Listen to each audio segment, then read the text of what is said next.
Welcome, everybody. This week's Joy of Gratitude has been sponsored in the memory of my grandfather, Harav Yosef Eliyahu ben Menachem Yaakov, known as Rabbi Salasnik Sr., whose yortzeit was today. He was born in the old city of Jerusalem, but after his marriage, he went to England and became a rabbi there. For those of you who knew him, you'll know that his face shone in a way that it's actually very difficult to describe. And despite looking like an old Jerusalemite, despite looking like someone from some other world and another time, he spoke to anyone and everyone and treated everyone as an equal. So this is in his merit. If you've been around long enough, you've probably heard one of these jokes. Here we go. Please excuse me. You've probably heard one of these jokes if you've been around long enough. Why does a man twist his wedding ring on his finger? He's trying to figure out the combination. Or perhaps you've heard the Jewish version. Why does a man stamp on a glass at a chuppah? Because it's the last time he'll be putting his foot down. Or maybe this. A man calls his son and says, "Have a wonderful day today." So the son replies, "Thanks, Dad, but the wedding's tomorrow." "I know, son," he says. And perhaps this one, which is really bad. Marriage is a 3-ring circus. Engagement ring, wedding ring, and suffering. Now, I don't like any of them, because although they may be a little bit amusing, they normally reflect a sort of a painful underlying reality. So why do I mention them?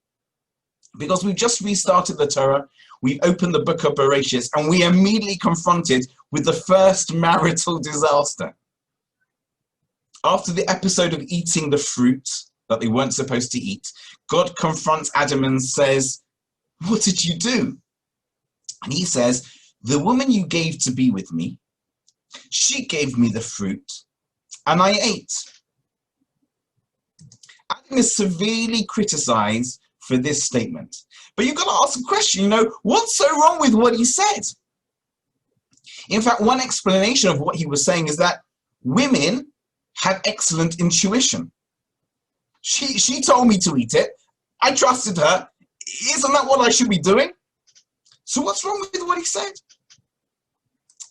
Well, if we re-examine his statement, we'll see he adds an extra couple of words. He says, "The woman you gave to be with me,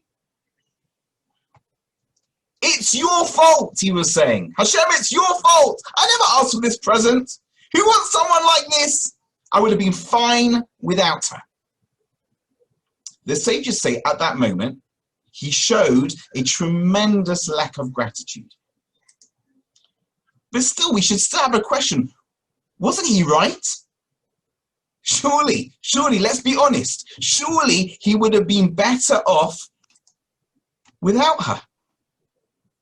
And actually, that's the answer. The answer is he wouldn't have been. That's why Hashem gave her to him and him to her. Hashem had given him a gift, and instead of appreciating her, all the amazing things about her, he threw it back in Hashem's face. But straight after he was punished, we see that Adam learns his lesson. Immediately after this story, Adam names his wife. He gives her a name. What name does he give? Eve. He calls her Chava in Hebrew. Chava, the word Chava is related to the word Chai, meaning life. And the verse explains. Why did he call her Chava? Because she was the mother of all human life that was to come. Wow, what a name. Great name.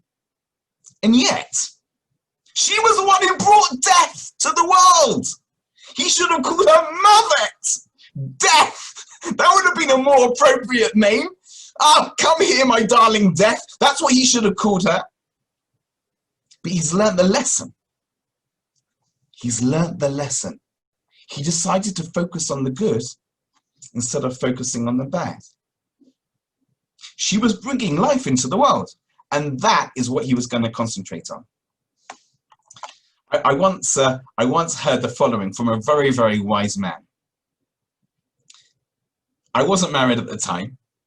I only was beginning to try and understand what he was talking about. I since understand it better. He said, you know, after a long day's work, he comes home, and as he's walking up to the front door, he's dreaming in his mind what's going to happen. His wife is going to be waiting there with his favorite slippers. Everything is going to be organized in the home. Everything's going to be tidy. It's going to be quiet. He's going to be gently led to his favorite chair by his wife. She will give him a back massage while she asks him about his day. And he relaxes. And yet, when he opens the door, he walks into this wreck of a home, screaming, toys going one way or the other, hair pulling, this, that, and the other. And immediately he feels this sort of sense of resentment. After everything I've done today, could I not just have come home to a tidy place, to calm, to relaxation?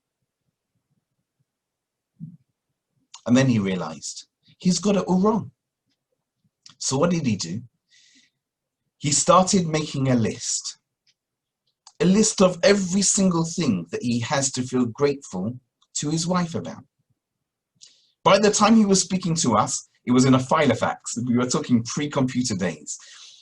By the time he was speaking to us, he had more than 300 things. More than 300 things that he had added to his list. He started reading things to us randomly from this. He took it out. He started reading the list. And now he says, when he walks in, he opens the door. Yeah, the toys are still coming this way. One kid is dragging the other one by the hair across the room. And there's no slippers. There's no massage. There's no quiet. But he's happy.